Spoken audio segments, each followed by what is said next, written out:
video, we had done double arm pulling with the retraction and double arm shoulder blade stability. This time we're going to do it single arm. A lot trickier because as soon as we add single arm, now we've got this rotational aspect that we have to deal with, and it's much harder to connect the core.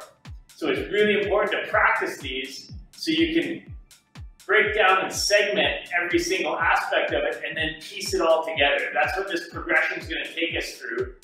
And we're going to do single arm shoulder blade, then we're going to rotate the core without moving the shoulder blade, while keeping in mind that we have to connect that opposite hip. So we're making sure our hips are staying stable.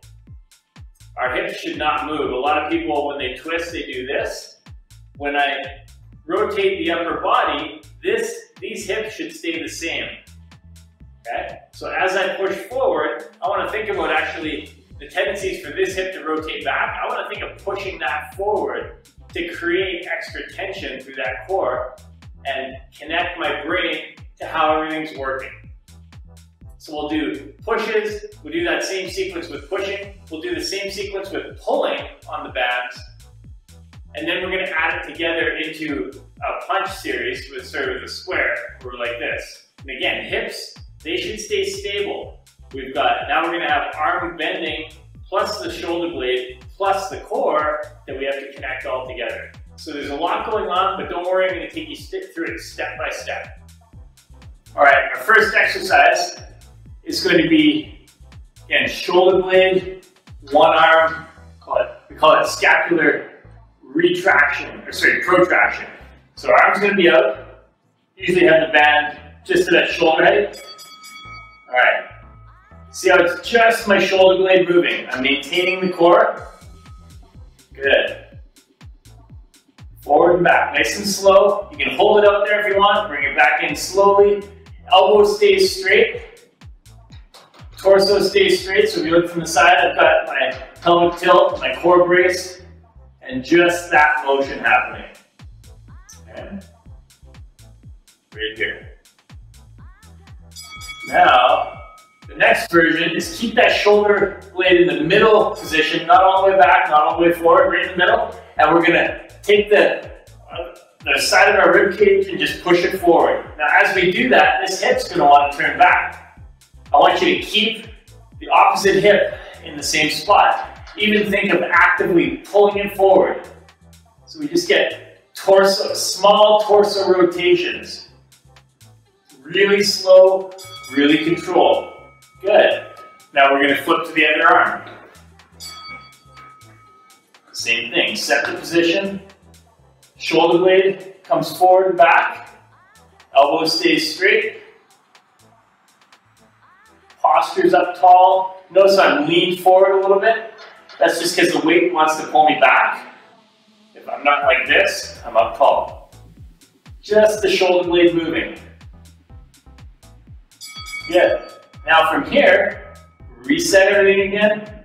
Shoulder blades in the middle. Small little torso rotations. Notice how the hips stay stable.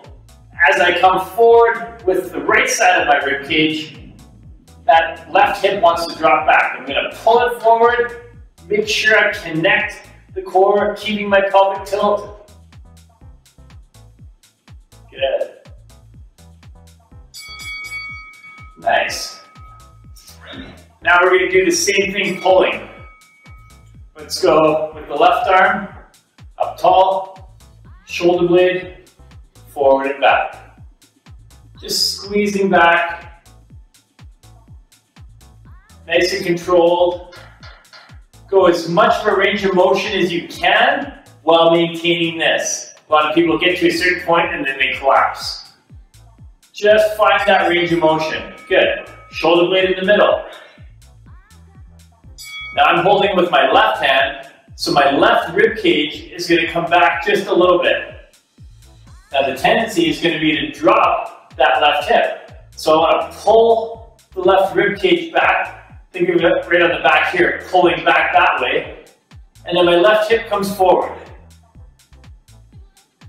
So that the hip stays square, effectively. Good, just a small rotation. It's not a lot. Same thing, right hand, shoulder blade, back and forth. Good. Just control that range of motion. Very slow, moderately slow. We can go slightly quicker at certain points, but I'd rather you keep it on the slow side. Set that core. From here, shoulder blade in the middle now. Right side of the rib cage rotates back a little bit. As you do that, keep the hips square and push that right side of the hip forward a little to counteract the fact that it wants to slide back. Good. Really, if you have to hold it there and really feel where that hip position is, you'll right away feel that connection through the core. Good. All right. Now, we're going to do presses. So slow motion punches. Square stance, bring it back, push it forward. Now our hips still stay square, core is braced. Our shoulder blades smoothly controlling. When we get up to here, it actually comes forward. When we come back, it comes back, but it's under control. Other hand. Slow motion punch. Press out, extend all the way, come back in, really control. Again, we're not worried about how many we do on these. It just has to be controlled, and you'll feel that core working.